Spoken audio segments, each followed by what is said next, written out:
उत्तर प्रदेश के deputy CM Keshav Prasad Maurya ने tweet करके कहा है कि अयोध्या काशी जारी है, अब मथुरा की बारी है। उन्होंने साफ तौर पर यह कहा है कि अयोध्या और काशी की तर्ज पे ही अब मथुरा में भगवान कृष्ण का मंदिर बनाया जाएगा। ऐसे में उन्होंने कहीं ना कहीं इस बात के संकेत दिए हैं कि 2022 के चुनाव में बीजेपी एक बार फिर से हिंदुत्व कार्ड खेलेगी। हालांकि इस चुनाव में हिंदुत्व कार्ड के दम पे बीजेपी का कमल खिलता है या नहीं, ये आने वाला वक्त बताएगा। सर, मथुरा में कुछ हिंदू वाली संगठनों ने ऐसा कहा है कि जो कृष्ण जन्मभूमि है वहाँ पे वो जाकर जलाभिषेक करेंगे। चुनाव भी आने वाला, किस तरह देखते हैं? ऐसा लगता है कि अयोध्या के बाद मथुरा और काशी को भी अपने एक एजेंडा में शामिल करने की बात, जो कि पिछले कई सालों से चली आ रही थी, उसे इस चुनाव के चलते कुछ उसको तेज़ करने की कोशिश होगी।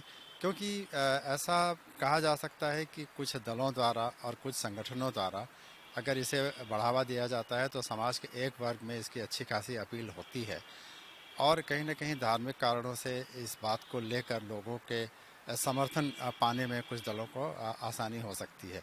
हालांकि मुझे लगता है कि जलाभिषेक करना ठीक है, एक छोटी सी एक एक्शन के तौर पे देखें तब तो कोई बात नहीं, लेकिन इसके पीछे चूंकि एक इतिहास रहा है कि मथुरा और काशी को भी वो अयोध्या की तरह ही एक नए स्वरूप में देखना चाहते हैं, तो मुझे लगता है इसके ऊपर थोड़ा सा सतर्क रहने की ज़रूरत है कि इस वजह से कहीं धार्मिक उन्माद की स्थिति ना पैदा हो और कहीं समाज में अशांति ना हो। क्योंकि चुनाव के पहले अगर ऐसा होता है तो निश्चित तौर पे इसे ध्रुवीकरण के नज़रिए से देखा जाना चाहिए, जो कि किसी भी चुनाव से पहले होना, मुझे लगता है ये न केवल देश के लिए बल्कि प्रदेश के सभी लोगों के लिए एक चिंताजनक स्थिति होगी।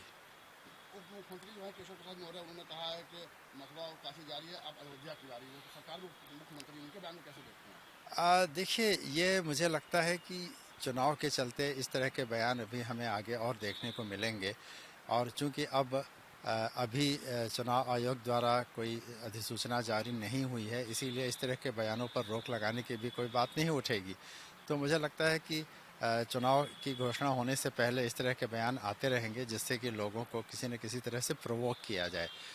लोग प्रोवोक होंगे या नहीं ये तो हम अभी नहीं कह सकते, लेकिन अगर इससे लॉ एंड ऑर्डर की स्थिति पर असर पड़ता है तब ज़रूर ये प्रदेश के लिए भी चिंता की स्थिति होगी, क्योंकि अंततः चुनाव के दौरान शांति बनाए रखना ये भी राज्य सरकार की ही जिम्मेदारी है।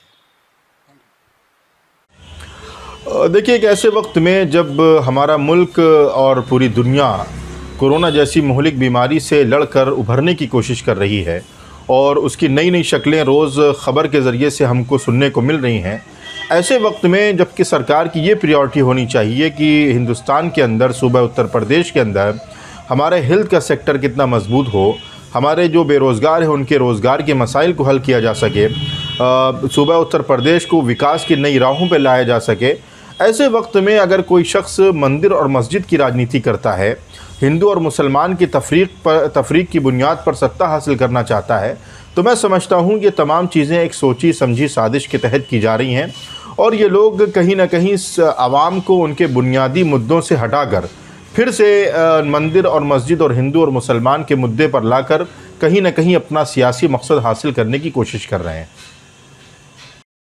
केशव मौर्य जी की बेचैनी समझ में आती है। बेचारे मौर्य जी, उनके प्रति मेरे हृदय में, मेरे मस्तिष्क में उनके लिए विशेष दया का भाव रहता है। कारण वो कमल का फूल दिखाते रहे जनता को, अपने समाज को, और वहाँ मंडल कमंडल जो मामला था वो कमंडल वाले लेके चले गए।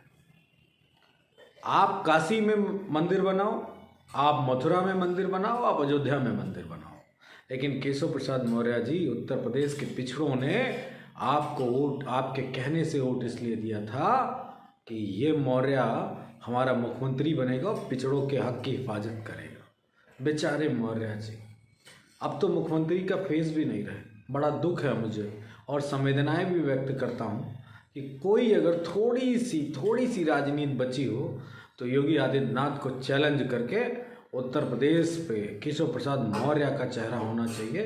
मंदिर, भगवान, ये तो परम पिता हैं। आप तो एक अदने से उत्तर प्रदेश के कैबिनेट मंत्री हो। उप मुख्यमंत्री कोई संवैधानिक पद भी नहीं है। मुख्यमंत्री का संवैधानिक पद है और कैबिनेट मंत्री का संवैधानिक पद है। खैर, आपके हाथ में अगर बीजेपी ने एक ऐसा च्युइंगम दे दिया जो आप सिर्फ चबा रहे हैं, जिसमें ना कोई स्वाद है और ना ही किसी तरीके का कोई लाभ, जो अपने समाज के लिए आप समाज को सरकार के द्वारा दिला सकें। खैर, मौर्य जी, एक बात तो बिल्कुल स्पष्ट है कि 69,000 शिक्षक भर्ती में जिस तरह पिछड़ों का हक मारी हुई और आपके मुंह पे फेविक्विक लग गई, टेप लग गया, एक शब्द नहीं कह पाए, पिछड़ा जाग चुका है। वैसे अगर आपको शौक है तो बाबा का मठ अभी खाली है, आप जा सकते हैं और बेल और जिंगल बेल दोनों बजा सकते हैं। टाइम उत्तर प्रदेश के लिए कैमरामैन रियाज के साथ अभिषेक रस्तोगी।